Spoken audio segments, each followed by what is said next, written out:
Bonjour, je suis le docteur Luciole et aujourd'hui je vais vous éclairer sur les anémies. Épisode 1, la carence en fer. L'anémie. Mais qu'est-ce que c'est l'anémie? Alors en fait l'anémie c'est une pathologie assez fréquente qui est dépistée donc par des examens de laboratoire. Et alors qu'est-ce que ça veut dire anémie? Hémie ça veut dire sang. Anémie ça veut dire le manque de sang.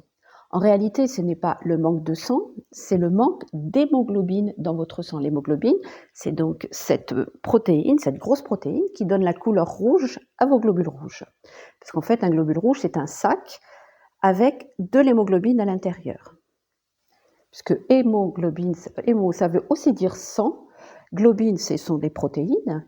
Donc, c'est une grosse protéine qui est à l'intérieur du globule rouge. C'est comme une sorte de panier qui va en fait attraper l'oxygène dans les poumons et le ramener dans toutes vos cellules.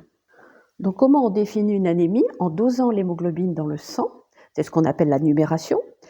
Chez l'homme, donc l'hémoglobine doit être supérieure à 13, chez la femme supérieure à 12, chez la femme enceinte supérieure à 11 et chez l'enfant c'est très variable entre 8 et 12.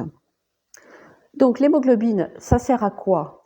Eh bien ça sert à piéger ou transporter l'oxygène qui arrive des poumons. Donc le globule rouge va aller dans le poumon, il va récupérer de l'oxygène dans son petit panier d'hémoglobine et il va l'amener dans toutes les cellules du corps. Et à ce moment-là, il va relâcher l'oxygène, donc le panier va être vide, il va pouvoir repartir avec le gaz carbonique, donc les déchets, pour retourner au poumon, récupérer de l'oxygène. Donc un globule rouge met à peu près 1 minute pour faire tout le tour de l'organisme. Donc c'est fabriqué où un globule rouge? Eh bien, c'est la moelle osseuse. Donc la moelle osseuse, c'est ce qu'il y a à l'intérieur des os. Et c'est un tissu qui est vivant, mais qui est diffusé dans l'os, et qui va produire les globules rouges, les globules blancs et les plaquettes. Donc pour fabriquer un globule rouge, il faut quoi? Il faut d'abord des protéines pour fabriquer le panier de l'hémoglobine. Ensuite, il faut du fer, puisqu'il y a 4 atomes de fer pour chaque molécule d'hémoglobine.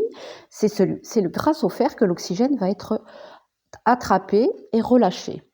Mais pour faire grandir un globule rouge, il va lui falloir aussi de la vitamine B12 et il va lui falloir aussi de la vitamine B9, ou appelée les folates. Donc ça sera l'épisode 2 pour les anémies.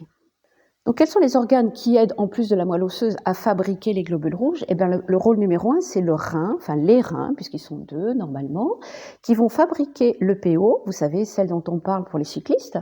Eh bien là, c'est le rein qui naturellement fabrique le PO, qui va permettre de contrôler la production des globules rouges.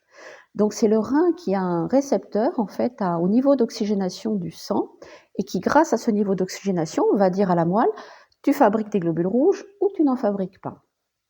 Ensuite, on a aussi la thyroïde qui a un rôle qui aide donc à la production des globules rouges, ce qui veut dire que quand on a une hypothyroïdie, on peut aussi avoir une anémie. Et quand on a une hyperthyroïdie, alors on n'a pas d'anémie, mais on peut avoir un excès de fer, de fixation de fer. Et on a aussi le rôle de la testostérone. Donc chez l'homme, elle est produite par les testicules en grande quantité. Chez la femme, elle est aussi produite, mais en petite quantité. Ce qui explique en fait la différence des taux entre l'homme et la femme. Donc l'homme a plus de globules rouges que la femme. Quand est-ce qu'on fabrique de l'hémoglobine? Eh bien tous les jours. Tous les jours, vous fabriquez de l'hémoglobine, parce qu'un globule rouge va vivre à peu près 120 jours, donc presque 4 mois. Et au bout de 4 mois, il va être détruit au niveau du foie. Et donc tous les jours, il va falloir produire un 120e, donc 1% à peu près de globules rouges. On a aussi des pertes minimes tous les jours au niveau de l'intestin, un petit peu au niveau des urines et au niveau de la peau. Par exemple, si vous faites un petit hématome, un petit coup, eh bien vous allez faire perdre du sang dans les tissus et donc il y aura des globules rouges en moins. Donc tous les jours, on sait fabriquer les globules rouges. On peut avoir aussi, donc de façon physiologique toujours, des périodes où on a besoin de plus, où on va détruire plus de sang ou avoir plus de besoin. Donc c'est les règles. Donc au moment des règles, effectivement, on va avoir une petite anémie passagère après les règles. Au moment de la grossesse, puisque une bonne partie du sang va servir au fœtus. Et puis au moment aussi de l'accouchement, puisqu'on va perdre le placenta et donc on va perdre une grosse quantité de sang. Et puis, on peut avoir aussi des pertes anormales. Alors, c'est-à-dire, par exemple, la première perte, c'est un gros hématome. Vous tombez, vous faites un gros hématome. Donc là, vous avez une grosse perte de sang. On va le récupérer après, mais il n'est plus dans la circulation. Alors, vous pouvez aussi avoir des règles trop abondantes. Donc ça, c'est assez fréquent. Ensuite, on peut avoir les gens qui ont des problèmes de coagulation, donc soit génétiques, soit liés à des médicaments. Donc à ce moment-là, eh bien, ils vont perdre du sang, mais peut-être de façon visible ou de façon totalement invisible au niveau de l'intestin, ça on en a déjà parlé, donc ça va augmenter, ou au niveau des urines ou au niveau de la peau. Il y a aussi d'autres choses qui peuvent entraîner des petits saignements, c'est par exemple si vous avez un polype du côlon, il va saignoter, ou si vous avez un ulcère de l'estomac, ça va saigner à l'intérieur, vous ne le verrez pas nécessairement, mais ça va vous faire perdre du sang. L'hémoglobine aussi peut être augmentée par la grossesse, puisque les besoins vont augmenter, puisqu'il faut nourrir à la fois le bébé et le bébé et la maman, pardon. Vous avez aussi l'altitude. Donc l'altitude, comme il y a une baisse du taux d'oxygène, le rein va produire plus d'EPO, donc d'érythropoïétine, ce qui va permettre d'augmenter la quantité de globules rouges, parce qu'il y a moins d'oxygène dans l'air, donc on aura besoin de plus de globules rouges pour avoir le même taux d'oxygénation du corps. Donc c'est pour ça que beaucoup de sportifs vont s'entraîner en altitude, parce qu'au bout de 15 jours d'altitude, ils vont fabriquer plus de globules rouges pour s'adapter à l'altitude, donc c'est de l'EPO naturel, qui va leur permettre, une fois qu'ils vont redescendre en fait à l'altitude zéro ou un petit peu plus bas, avoir plus de globules rouges. Mais ça va durer 15 jours. Donc au bout de 15 jours, ils auront reperdu la quantité de globules rouges. Mais ça peut permettre, avant une compétition, de gagner un petit peu d'oxygénation et donc de récupération et un meilleur effort. Et puis on a remarqué aussi que les sportifs, notamment les coureurs de fond, perdent des globules rouges. Alors on ne sait pas trop si c'est une augmentation intestinale ou si c'est une augmentation au niveau de l'impact de la plante des pieds sur le sol. Toujours est-il que certains sportifs donc perdent, quand ils s'entraînent beaucoup, ils perdent des globules rouges. Donc l'anémie, c'est quand vraiment le nombre de globules rouges, surtout le taux d'hémoglobine, diminue dans le sang. Alors comment ça va se voir? Puisque l'hémoglobine donne la couleur rouge, eh bien les gens vont être pâles, notamment à l'intérieur des yeux, c'est-à-dire que les conjonctives sont roses très très très pâles. On peut le voir aussi au niveau des ongles ou sous les lèvres. On est essoufflé à l'effort au départ, puis ensuite même au repos on est essoufflé. La fatigue, elle est persistante. Il peut y avoir des palpitations, des maux de tête, des étourdissements. Surtout des difficultés à se concentrer, à se rappeler, à lire, on n'a pas d'entrain, on peut même être dépressif. Il y a une baisse du désir sexuel, une baisse de la libido, notamment chez les femmes, c'est assez notable. Docteur, est-ce que c'est urgent de traiter une anémie? Alors oui, si l'hémoglobine est inférieure à 6 ou à 7, c'est le cas quand par exemple vous faites une grosse hémorragie, vous avez, je sais pas moi, vous coupez une artère, vous saignez beaucoup, donc là le taux va diminuer rapidement, vous avez un accident, donc là effectivement ça va devenir urgent parce que votre corps passe d'un état avec beaucoup de sang avec pas beaucoup de sang. Il y a aussi donc les personnes qui ont la moelle osseuse qui est bloquée, donc soit par une leucémie, soit par des médicaments, soit par des toxiques, mais aussi par le vieillissement de la moelle. Donc qu'est-ce qui se passe? Il y a plus d'oxygène dans les cellules, donc notamment au niveau du cerveau, donc il peut y avoir donc une perte de connaissance. Et il peut y avoir un arrêt cardiaque, carrément, puisque le cœur n'est plus oxygéné, donc c'est comme un infarctus, et on peut mourir donc d'anémie aiguë, c'est ce qu'on appelle l'anémie aiguë. Pour ce qui est des anémies chroniques, c'est-à-dire qui viennent petit à petit, en général, elles sont bien supportées. Donc on a tous les symptômes qu'on a décrits de fatigue, de mauvaise récupération, etc. Donc ces personnes-là, on ne va pas les transfuser. Autant sur une anémie aiguë, on va être obligé de transfuser des globules rouges. Autant sur une anémie chronique, on va essayer de voir d'où vient l'anémie, parce qu'il peut y avoir plein de causes, et de savoir ce qu'il faut faire. Donc notamment les anémies, on peut avoir une anémie par perte de globules rouges, on peut avoir une anémie par mauvaise production des globules rouges ou absence de production. Et la production, très souvent, donc on a vu qu'elle était liée au fer, aux protéines, à la vitamine B12 et au folate. Donc la première cause d'anémie chez la femme et l'enfant, c'est la carence en fer. Donc la carence en fer est quand même très fréquente, on estime que 15-20% de la population a une carence en fer et ça augmente chez les végétariens et les véganes de façon importante et aussi chez ceux qui ont une alimentation déséquilibrée, on va dire. Alors comment ça se fait qu'on a des carences en fer? Eh bien, en fait, le corps enfin l'intestin ne peut absorber que grosso modo 2-3% du fer qui est ingurgité. C'est une protection, on s'est rendu compte donc que c'était une protection face aux infections. C'est-à-dire que les bactéries elles-mêmes, sont avides de fer et si notre corps était trop riche en fer, on serait un milieu de culture parfait pour les bactéries et on aurait vraiment trop de développement infectieux et on n'arriverait pas à faire face. Donc c'est une bonne chose qu'on absorbe très peu de fer, juste les quantités nécessaires, mais il y a des familles donc qui ne savent pas absorber le fer, c'est-à-dire qu'au lieu d'absorber 2%, elles n'en absorbent qu'1%, c'est-à-dire la moitié des autres, de la normalité. Et puis il y a des gens qui vont en absorber 5%, donc eux ils vont absorber 2 ou 3 fois plus de fer que les autres, et ils vont se retrouver dans cette pathologie qu'on appelle l'hémochromatose, donc qui est l'hyperfixation de fer, et qui est nocive. Donc le fer, il est absorbé au niveau de l'intestin haut, c'est-à-dire le duodénum, ce qui est tout de suite après l'estomac. Donc ça sous-entend qu'il faut quand même une fonction intestinale qui est correcte. Cette absorption, elle est améliorée par la vitamine C, ça on l'avait vu sur la petite vidéo sur la vitamine C, je vous invite à aller écouter cette vidéo si ça vous intéresse. Le fer peut être de deux origines, soit l'origine animale, donc les animaux sont comme nous, c'est-à-dire qu'ils ont du fer dans les muscles, dans le cœur et dans le sang. Et ce fer-là est beaucoup mieux absorbé que le fer d'origine végétale. Alors certes, il y a aussi du fer dans les végétaux, mais ce n'est pas la même forme chimique.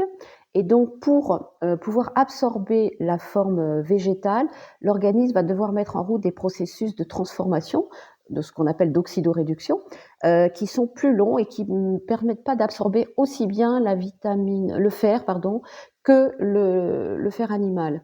Voilà, donc c'est ce qui explique un petit peu les difficultés avec le régime végétarien, où il y a beaucoup de fer, c'est clair, mais il va falloir apporter 2 fois plus en fait. C'est-à-dire que pour la même quantité de fer dans un aliment, il va falloir apporter 2 fois plus de protéines végétales, de produits végétaux. D'autant plus si vous êtes d'une famille où on fixe pas beaucoup le fer. Donc là, je voulais faire une petite aparté par rapport à ça. C'est-à-dire que très souvent, on entend donc des végétariens ou des véganes qui maîtrisent très bien leur alimentation et qui vous disent, moi, je ne mange que des légumineuses riches en fer ou des fruits secs riches en fer et je n'ai pas de carence en fer. Ok, mais peut-être que eux ont une très bonne absorption du fer et il y a des gens qui n'ont absolument pas une bonne absorption du fer et pour eux, ce régime-là sera catastrophique. Donc moi, je vous incite vraiment à ne pas écouter ce que les autres vous racontent, à écouter votre corps et si vous sentez des fatigues, la moindre chose, faites doser votre ferritine. Et là, vous allez vous rendre compte de est-ce que j'absorbe comme il faut mon fer? Peut-être que je l'apporte comme il faut et je crois bien faire, mais peut-être que moi, mon corps, il a besoin de plus ou d'une autre forme. Donc ça va être à évaluer avec votre médecin, mais vous pouvez aussi tout à fait demander un dosage de ferritine au laboratoire pour aller vérifier ça. Donc attention, on ne fait pas de dosage de ferritine quand on est enrhumé, on verra ça un petit peu plus tard, ou quand on a de la fièvre, ou quand on est infecté. Donc je vous ai mis sur le petit tableau la richesse en fer donc des aliments. Donc vous voyez que côté animal, c'est le sang, hein, on s'en doutait, qui est le plus riche, donc le boudin, qui est le plus riche en fer. Alors on a aussi les moules et les bulots. Ça peut être une source pour certains végétariens qui mangent quand même des poissons ou des crustacés. C'est une bonne source de fer. Alors le foie, évidemment, et les cœurs. Donc ça, il faut aimer. Les œufs aussi peuvent quand même apporter du fer. La viande aussi, alors le poulet un petit peu moins que le bœuf, donc du coup il va falloir en manger un tout petit peu plus. À noter dans les volailles, le magret de canard, puisqu'il y a encore le sang à l'intérieur, donc lui il est très riche en fer. Donc ça peut être une bonne source de fer quand même régulièrement. Du côté des végétaux, eh bien, vous allez avoir évidemment tout ce qui est lentilles. Alors même si vous avez que 1 ou 2 grammes pour 100, 1 ou 2 milligrammes pour 100 grammes dans les lentilles, vous allez manger peut-être quand même 200 ou 300 grammes de lentilles. Donc, vous allez augmenter vos quantités de fer. Bon, c'est pareil, il y a du fer dans le chocolat noir. Donc, une tablette de chocolat, c'est 11 milligrammes de fer. C'est grosso modo les apports de la journée, mais je ne vais pas vous conseiller de manger une tablette de chocolat par jour. Mais ça veut dire qu'on peut quand même manger du chocolat en se faisant plaisir et en s'amenant un petit peu de fer.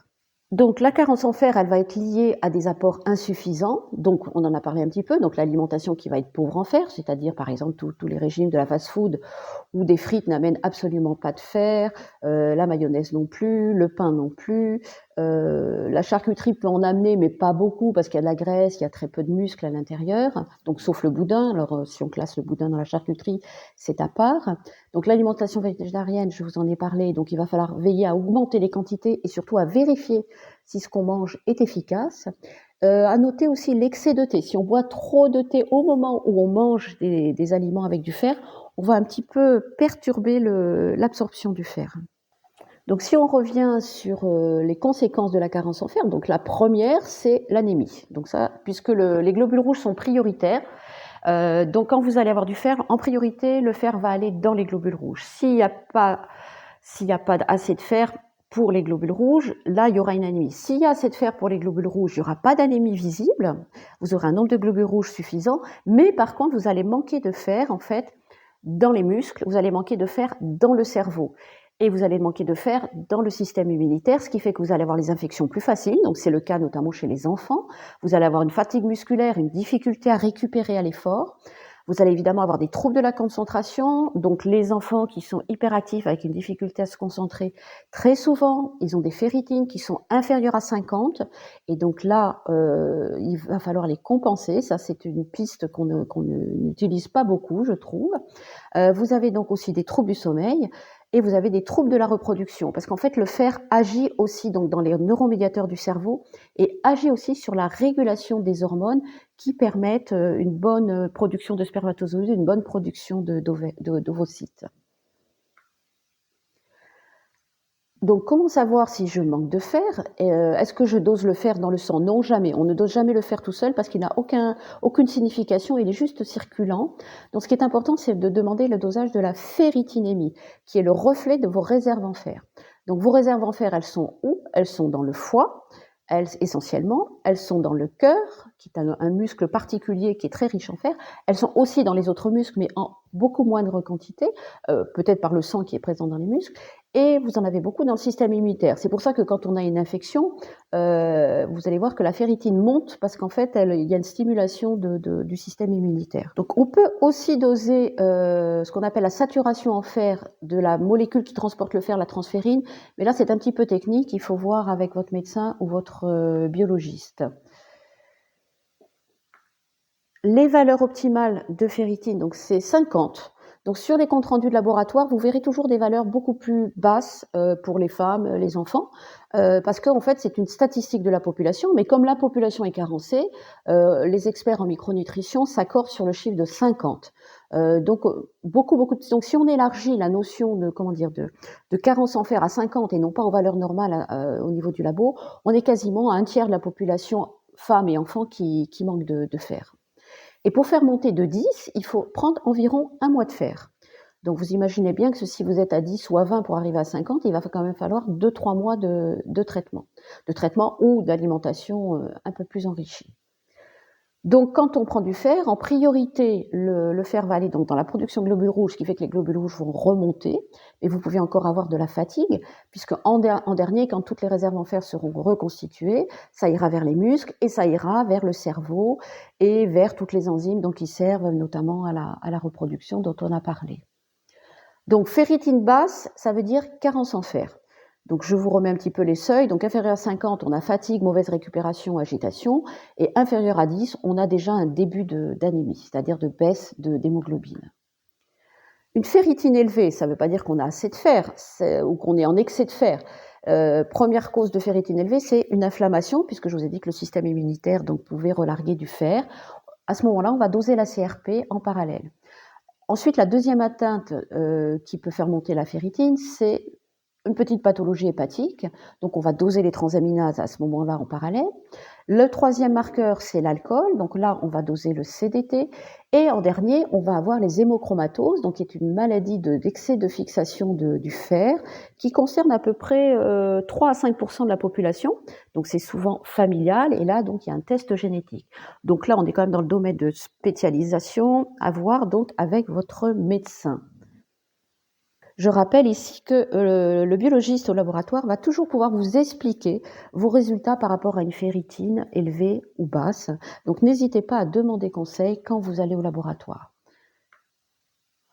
En résumé, donc l'anémie par carence en fer, ou on va dire peut-être juste la carence en fer, qui est déjà une pathologie, donc elle est plus fréquente chez la femme et l'enfant.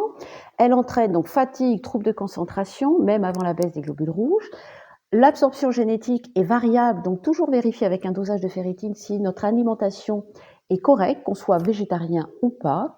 Et on peut compenser donc par un traitement médicamenteux ou injectable quand vraiment l'absorption en fer ne se fait pas dans quelques pathologies particulières. Mais on peut essayer aussi par l'alimentation de rééquilibrer, mais ça reste quelquefois quand même assez compliqué. Voilà, c'est terminé pour aujourd'hui et n'hésitez pas à vous inscrire sur YouTube, sur ma chaîne YouTube, pour que je puisse continuer à vous produire ces petites vidéos instructives, j'espère, pour vous. Et aussi, n'hésitez pas à me suggérer des sujets. À très bientôt pour l'anémie, épisode 2, vitamine B12 et folate.